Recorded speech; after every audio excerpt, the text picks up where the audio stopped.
बहुत समय पहले भारत के एक छोटे से गांव शांतिपुर में एक गरीब किसान रहता था। उसका नाम गोपाल था।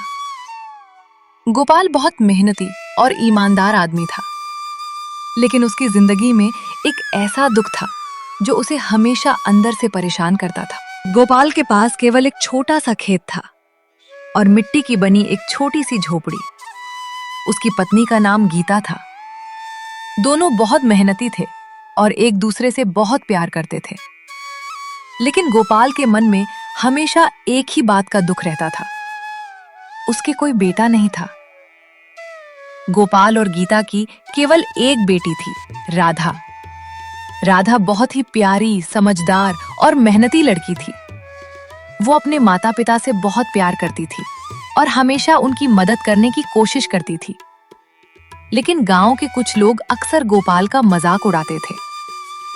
एक दिन गांव के चौपाल पर कुछ लोग बैठे हुए थे। एक आदमी बोला, अरे गोपाल, तुम्हारे घर तो सिर्फ बेटी है, बेटा होता तो बुढ़ापे का सहारा बनता। दूसरा आदमी हंसते हुए बोला, हाँ भाई, बेटा ही वंश चलाता है, बेटी तो एक दिन पराया घर चली जाती है। उनकी बातें सुनकर गोपाल चुप हो गया। उसके दिल में दर्द हुआ। उस दिन जब गोपाल घर लौटा तो वह बहुत उदास था। गीता ने पूछा, क्या हुआ, आज इतने चुप क्यों हो? गोपाल धीरे से बोला, काश हमारा भी एक बेटा होता।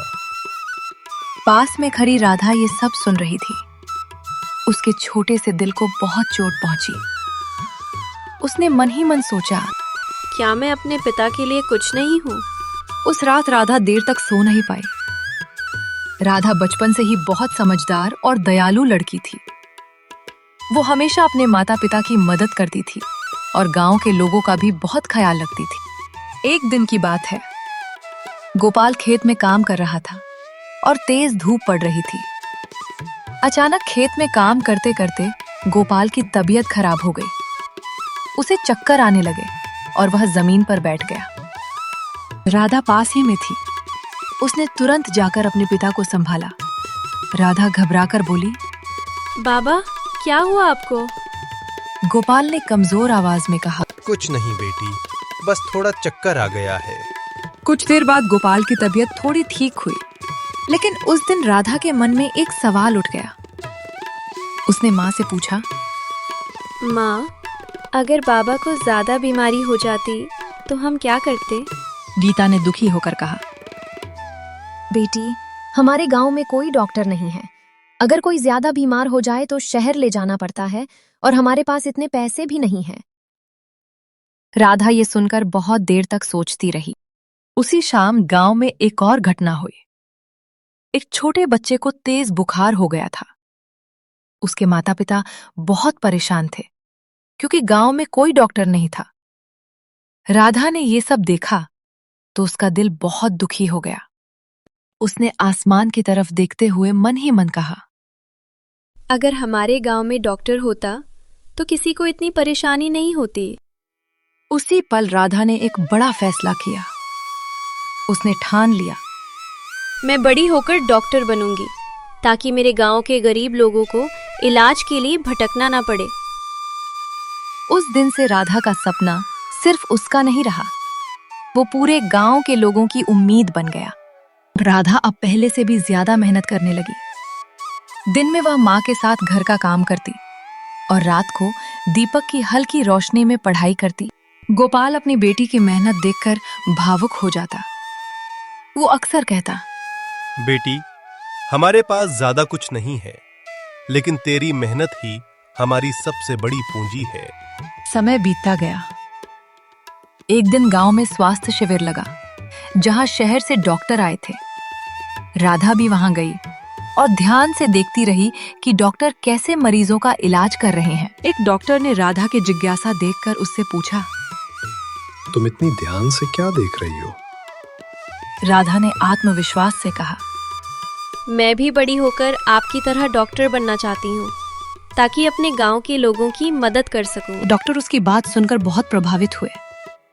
उन्होंने राधा को कुछ किताबें दी और कहा, अगर तुम सच्चे दिल से मेहनत करोगी तो जरूर डॉक्टर बनोगी। उस दिन के बाद राधा का हौसला और भी बढ़ गया। वह और लगन से पढ़ाई करने लगे। राधा का परीक्षा नजदीक आ रहा था। कुछ दिनों बाद राधा का परीक्षा आ गया। राधा ने अपने माता पिता से आशीर्वाद लिए और मंदिर जाकर प्रणाम करा और परीक्षा देने चले गए। और कुछ देर बाद राधा परीक्षा देकर घर लौटा। दिन बीतता गया। कुछ महीने बाद गोपाल घर में बैठा हुआ था। तभी बाहर कोई गोपाल को पुकार रहा था। सब बाहर आए। तभी एक गांव वाले ने बोला, गोपाल, राधा परीक्षा में पास हो गया। राधा डॉक्टर बन गया। गोपाल की आंखों से आंसू बहने लगे। वो रोते हुए बोला, मुझे माफ कर दो बेटी। मैंने हमेशा बेटे की चाह की, लेकिन आज मुझे समझ आया कि बेटी किसी बेटे से कम नहीं होती। राधा ने अपने पिता को गले लगा लिया। राधा ने अपने गांव में एक छोटा सा अस्पताल खोला। अब गांव के गरीब लोगों को इलाज के लिए शहर नहीं जाना पड़ता था। राधा सबका मुफ्त इलाज करती। एक दिन गोपाल चौपाल पर बैठा था। वही लोग जो पहले उसका मजाक उड़ाते थे, अब उसकी तारीफ कर रहे थे। गोपाल मुस्कुराकर बोला, बेटा हो या बेटी, अगर बच्चे अच्छे हों तो वही सबसे बड़ा सहारा होते हैं। उस दिन पूरे गांव को एक बड़ी सीख मिली।